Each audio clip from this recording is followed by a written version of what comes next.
teachings on a series of TV shows on the topic of this TV shows. And right now I will be talking about Extreme Makeover. And I don't know if you guys know it, but have you ever watched the Extreme Home Makeover? I don't know if you guys watch it or not. Yeah. You've watched it before. Yeah, well, we won't be doing any destroying or rebuilding or remodeling at this time as well. Just like Kyle, no blowing up or anything. And today I am going to be talking about extreme makeover, not the kind that involves blowing up houses, but the kind that involves a change in man. Because the Bible talks a lot about man and our relationship with God. And so we're going to start with this verse in John 10:10. It says, Jesus said one day that I have come that they may have life, talking about us, and that they have it to the full, that we can have it to the full. That Jesus is all about life. It's all about life not wasted away, all about life not half full, but life to the full. So before we get into the actual life that the Bible talks about that is full, that is made by God, that is designed by God to work to the full, let's talk about some misconceptions that people have about the things that people think about when they think that they follow Jesus. First of all, people generally, there are misconceptions even among Christians that to follow Jesus, we can worship our idols freely. What are the example of idols? Idols are the things that we put in place before God. Could be first thing first, money. Jesus talks a lot about money. That money, we all need money, right? How many of you guys need money? Like, I need money, you know. I work for money. My parents work for money.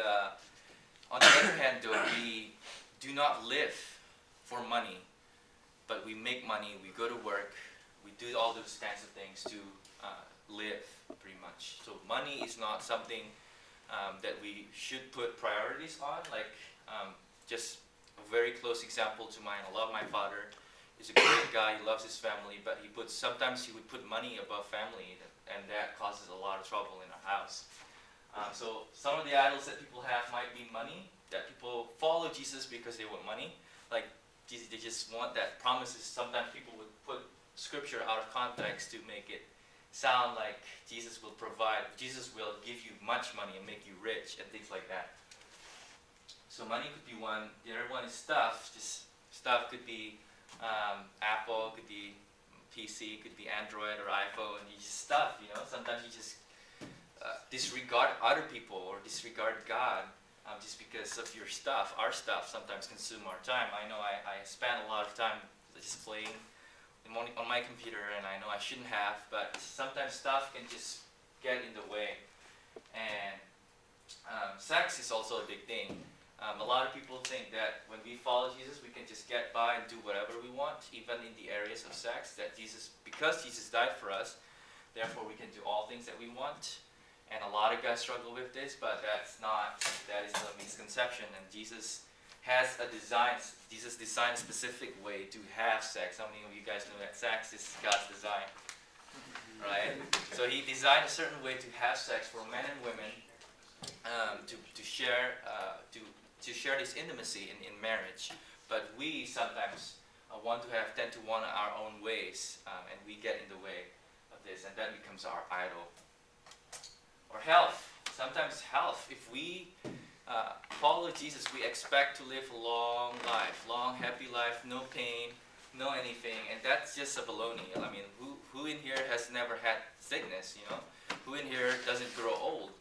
And everyone grows old. Everyone, it is God who gives and God takes away. But sometimes people will not. Some people I know, they get discouraged when they know that God is not. You know, why is not God is not healing? Well, God gives and God takes away, and He does that in His wisdom, in His love, and His providence. And last but not least, here is religion on my list. How many of you guys know that you can go to church every Sunday, but you might not have life to the full, even though you go to church every Sunday, or whatever it is. You know, you go to mosque, but you still don't miss the mark. And Jesus keeps multiple times He would talk to the religious people that they are missing it. They are just missing it. So, and the list can go on and on and on. Bottom line is that you can have idols in the place of God. So, what did Jesus do in light of this? In light of our problem of idolatry, this is the extreme makeover part that Jesus did. It's found in the Old Testament, actually, in Ezekiel 36. It says, "I will sprinkle clean water on you, and you will be clean. I will cleanse you from all your impurities, from all your idols. I will give you a new heart and put a new spirit in you. I will remove you